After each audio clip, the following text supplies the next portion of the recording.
একটি দেশের স্বাধীনতা ও সার্বভৌমত্ব রক্ষায় শক্তিশালী সামরিক বাহিনী অত্যন্ত গুরুত্বপূর্ণ।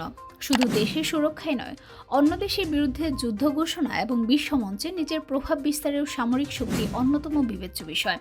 আর এজন্যই বিশ্বের প্রতিটি দেশ তার সামরিক শক্তিকে প্রতিনিয়ত বাড়ানোর চেষ্টা করে থাকে। অনেক দেশ বিলিয়ন ডলার ব্যয় করে শুধু এই খাতে। বাংলাদেশও তার সামরিক খাতকে অত্যন্ত গুরুত্ব দিয়ে থাকে। প্রতি বছর জাতীয় বাজেটের একটি বড় অংশ প্রতিরক্ষা খাতে ব্যয় হয়। বাংলাদেশ সামরিক বাহিনীর সদস্যরা বিভিন্ন দেশে মহড়া এবং প্রশিক্ষণে অংশ নেন, এমনকি জাতিসংঘের শান্তিরক্ষী মিশনে তারা গুরুত্বপূর্ণ ভূমিকা রেখে চলছেন। বাংলাদেশ ১৯৭১ সালে ৯ মাসের দীর্ঘ একটি মুক্তিযুদ্ধের মাধ্যমে স্বাধীন দেশ হিসেবে আত্মপ্রকাশ করে। সেজন্য অনেকে জানতে চান, নতুন কোনো যুদ্ধে জড়ালে বাংলাদেশ আবারও জয়ী হবে কিনা। অনেকে জানতে আগ্রহী বাংলাদেশের সামরিক বাহিনীর সক্ষমতা কতটা। চলুন তবে জেনে নেই বিশ্বের মধ্য, বিশেষ করে এশিয়ার সামরিক শক্তিতে বাংলাদেশের অবস্থান কত। বিশ্বের বিভিন্ন দেশের সামরিক শক্তি পর্যবেক্ষণ করে প্রতি বছর একটি তালিকা প্রকাশ করে সামরিক শক্তি পর্যবেক্ষক প্রতিষ্ঠান গ্লোবাল ফায়ার পাওয়ার।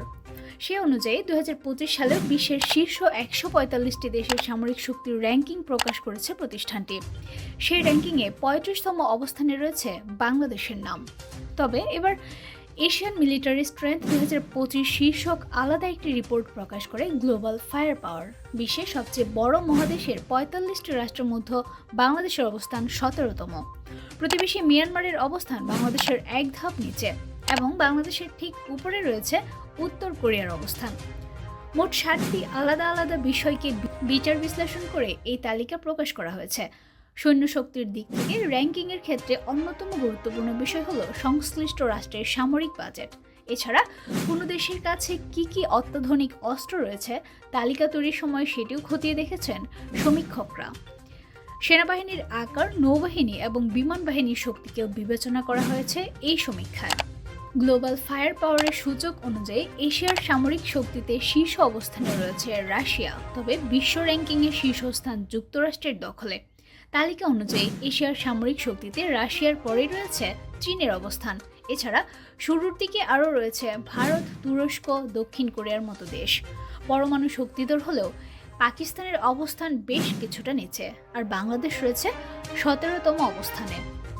গ্লোবাল ফায়ার পাওয়ারের রিপোর্টে বলা হয়েছে, বাংলাদেশের মোট সামরিক বাহিনীর আকার প্রায় ৭ লাখ।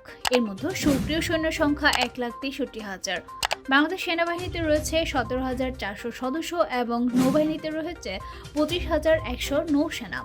বাংলাদেশের মোট জনসংখ্যা ১৬ কোটিরও বেশি। এর মধ্যে প্রায় ৬,৬১,০০,০০০ মানুষ সামরিক বাহিনীতে যুক্ত হওয়ার যোগ্য।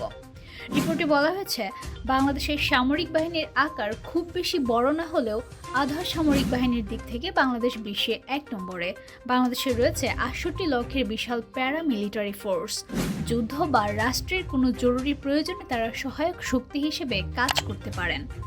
বাংলাদেশ সব সময় তার সামরিক বাহিনীকে শক্তিশালী এবং আধুনিকায়ন করার চেষ্টা করে আসছে। তারই অংশ হিসেবে যুক্তরাষ্ট্র, চীন, তুরস্ক সহ বিভিন্ন দেশ থেকে সামরিক সরঞ্জাম কিনে থাকে বাংলাদেশ। বাংলাদেশ তার নৌবাহিনীর জন্য সাবমেরিন কিনেছে। তুরস্ক থেকে অত্যাধুনিক ড্রোনও কিনেছে বাংলাদেশ সেনাবাহিনী। বাংলাদেশ তার বিমান বাহিনীর আধুনিকায়নে অত্যাধুনিক যুদ্ধ বিমান কেনার প্রচেষ্টা চালাচ্ছে।